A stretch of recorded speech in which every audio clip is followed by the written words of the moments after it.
Diabolic গ্রেফতার হয়। খবরটা ছড়িয়ে পড়ে শহর জুড়ে। কেউ বিশ্বাস করতেই পারছে না ডায়াবলিক ধরা পড়েছে। এবার সেদিন বিকেলে ডায়াবলিকের দেওয়া সে ক্যাফেতে অপেক্ষা করছিল। ক্যাফের দরজার ওপাশ থেকে এক লোক চেঁচিয়ে খবরের কাগজ বিক্রি করছিল, ডায়াবলিক গ্রেফতার। ইভা ছুটে গিয়ে কাগজটা নিয়ে দেখে বড় হেডলাইনে লেখা, শহরের কুখ্যাত চোর ডায়াবলিক অবশেষে পুলিশের হাতে ধরা। পরের দিন আদালত চত্বর ভরপুর। ডায়াবলিককে মৃত্যুদণ্ড দেওয়া হবে এটা নিশ্চিত।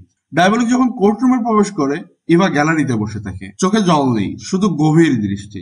সে চায় ডায়াবলিক তার দিকে তাকাক, কিছু বলুক, কিন্তু ডায়াবলিক একটিবারও তার চোখের দিকে তাকায় না। ডায়াবলিক ইভাকে বাঁচাতে চায়, তাই ডায়াবলিক কোনো স্পর্শ, কোনো ইশারা দিয়ে ইভার সাথে যোগাযোগ করে না, কারণ পুলিশ যে কোনো কিছু থেকে ইভার উপর সন্দেহ করতে পারে।